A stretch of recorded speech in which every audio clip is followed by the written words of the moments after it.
So let's say we want to evaluate the limit as x approaches 0 of 1 plus 2x all raised to the 1 over x. Now, if we plug this in, we get 1 to the infinity, which is an indeterminate form. But we can't use L'Hopital's rule because that requires us to be in the form 0 over 0 or infinity over infinity. So what do we do here? Is there a way we can see this? Well, if we took the log of this function, we might be able to. So what happens if we do that? We take the log, then by our rules of logarithms, we can pull out the 1 over x. And this is equivalent to log of 1 plus 2x all over x.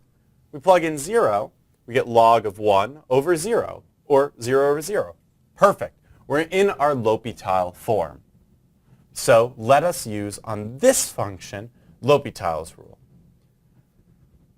What is the derivative of log of 1 plus 2x? Well, that's just going to be 2 divided by 1 plus 2x.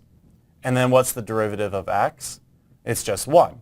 So L'Hopital's rule says the derivative of this whole thing is equal to the limit as x approaches 0 of 2 divided by 1 plus 2x, which when we just plug that in is 2.